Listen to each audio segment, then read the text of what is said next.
الحمدللہ رب العالمین والصلاة والسلام علی سید الانبیاء والمرسلین اما بعد فاعوذ باللہ من الشیطان الرجیم بسم اللہ الرحمن الرحیم۔ محترم ناظرین کرام، اس حقیقت میں کچھ شک نہیں کہ ساری انسانیت میں اتنا زیادہ بگاڑ تھا کہ اس کی اصلاح کے لیے، بہتری کے لیے آخری نبی کی بعثت جو تھی وہ لازم تھی، اور اللہ تعالیٰ اس کائنات پہ رحم فرماتا، چنانچہ اللہ تعالیٰ نے رحمت للعالمین کو بھیجا۔ لیکن ہم دیکھتے ہیں کہ ہمارے خطباء اور واعظین صرف بگاڑ ہی بیان کرتے ہیں۔ عربوں میں کچھ محاسن بھی تھے، کچھ اچھائیاں بھی تھیں، لیکن ان اچھائیوں کو درست جہت دینے کی ضرورت تھی، ان کی انٹینشن کو درست کرنے کی ضرورت تھی۔ میں مثالیں آپ کے سامنے رکھتا ہوں، انشاءاللہ بات واضح ہو جائے گی۔ عرب جو تھے وہ بہادر بڑے تھے، بہادری تھی ان میں، کئی سال جنگیں ہوتی تھی، لڑائیاں ہوتی تھی۔ ظاہر ہے لڑتا بہادر آدمی ہے نا، لیکن ان کی لڑائیوں کا جو مقصد تھا وہ انتقام ہوتا تھا، ظلم ہوتا تھا، بدلہ ہوتا تھا۔ بہادری تھی لیکن وہ ضائع ہو رہی تھی، اس کی جہت درست نہیں تھی، اس کے پیچھے جو انٹینشن تھی، جو ارادہ تھا وہ درست نہیں تھا۔ چنانچہ پیارے نبی کریم صلی اللہ علیہ وسلم نے آ کے ان کی جہت درست کر دی کہ وہی بہادری اللہ کے دین کے غلبے کے لیے کام آئی، اور پھر اللہ کی رضا یعنی ذاتی بدلوں کی بجائے اللہ کے دین کے غلبے کے لیے بہادری کے جوہر دکھانا، یہ پیارے نبی کریم صلی اللہ علیہ وسلم نے تربیت کی، اور اس طرح جو عرب کے لوگ تھے وہ اس جہت پر چل پڑے، اور پھر ان کی نیت اللہ کی رضا تھی، غلبہ دین الہی اور رضا الہی، یہ ان کی بہادری کے مقاصد تھے۔ اور اسی طرح عربوں کو اللہ تعالیٰ نے ایسے ہی یہ نوازا نہیں کہ پیارے نبی کریم صلی اللہ علیہ وسلم ان میں آ گئے۔ بنو ہاشم سب سے اعلیٰ خاندان تھا، تو عربوں میں بھی کچھ ایسی صلاحیتیں تھیں، جیسے محققین نے بیان کی ہے کہ اس وقت کے لوگوں کے مقابلے میں ان میں کچھ اچھائیاں بھی تھیں۔ سخی بڑے تھے، لیکن وہی نا، سخاوت تھی لیکن سخاوت کے ساتھ گناہ جوڑے ہوئے تھے، اور نیت درست نہیں تھی۔ گناہ کیسے جوڑے ہوئے تھے؟ شراب اور جوا، وہ سمجھتے تھے سخی ہونے کے لیے ضروری ہے، شراب پیتے اور خوب سخاوت کرتے تھے، شراب کے ساتھ بے حیائی بھی آتی تھی لیکن سخاوت بھی کرتے تھے۔ جوا کھیلتے، جو جوا جیتتا کچھ مال پاس رکھتا، باقی غربا میں بانٹ دیتا۔ یہ شرافت کے لیے لازمہ تھے۔ شراب کو وہ بنت الکرم، کیونکہ انگور کو وہ الکرم کہتے تھے نا، تو شراب کو بنت الکرم سخاوت کے معنی میں آتا ہے۔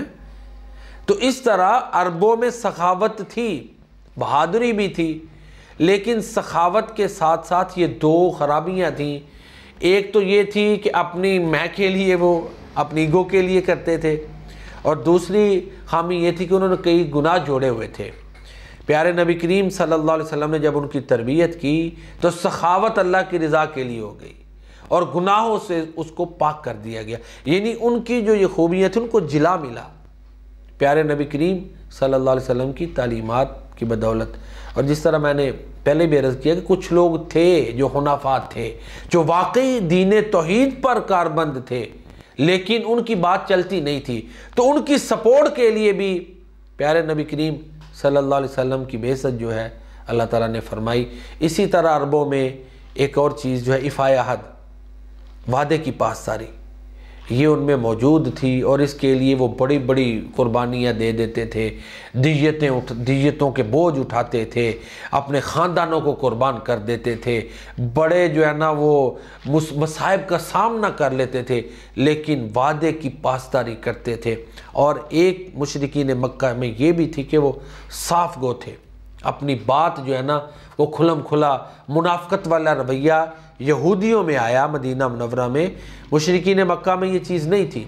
مخالفت ہے تو صاف ہے، اگر تائید میں ہے تو صاف، یعنی یہ کہہ لیں کہ ظاہر و باطن میں یکسانیت بھی، یہ بھی ان میں، ان کے معاشرے میں بعض لوگوں میں پائی جاتی تھی۔ تو یہ وہ محاسن ہیں جو دور جاہلیت کے عرب لوگوں میں پائے جاتے تھے۔ باقی خرابیاں تو تھیں نا، سالہ سال جنگیں لڑنا، قتل و غارت ہو جانا۔ بعض لوگ تھے جو اپنی بچیوں کو زندہ دفن کرتے تھے، یہ رسم عام نہیں تھی، بعض لوگوں میں تھی۔ شرک غالب تھا، تکرار، لڑائی جھگڑے، بد امنی، توہم پرستی، یہ چیزیں تھیں جو معائب ہیں، اور اخلاق رذیلہ وہ بہت زیادہ تھے، لیکن کچھ ان میں اچھے اخلاق بھی تھے، اور ان کو جلا کر بخشنے یا ان کو درست جہت دینے کی ضرورت تھی۔ چنانچہ نبی رحمت صلی اللہ علیہ وسلم کو اللہ تعالیٰ نے بھیجا، اور انسانیت کی جو خوبیاں تھیں ان کو نکھارا گیا، اور جو خامیاں تھیں ان کو دور کرنے کا اللہ تعالیٰ نے اہتمام فرمایا۔ تو یہ ہمارے پیارے نبی کریم صلی اللہ علیہ وسلم جو کائنات کے لیے رحمت ہیں۔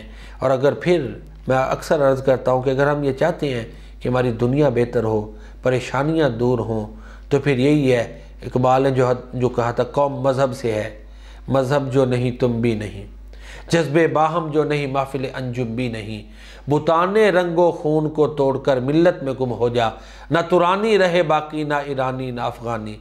تو بہرحال ہماری تمام بیماریوں کا علاج اسی میں ہے کہ ہم اللہ کی بارگاہ کی طرف لوٹیں، اس کی بارگاہ میں عجز و انکساری کریں، پیارے نبی کریم صلی اللہ علیہ وسلم کی تعلیمات کو اپنائیں۔ اللہ تعالی ہمیں نبی رحمت صلی اللہ علیہ وسلم کی تعلیمات جو کہ سراپا رحمت ہیں ان پر عمل کرنے کی توفیق عطا فرمائے۔ وما علینا الا البلاغ المبین۔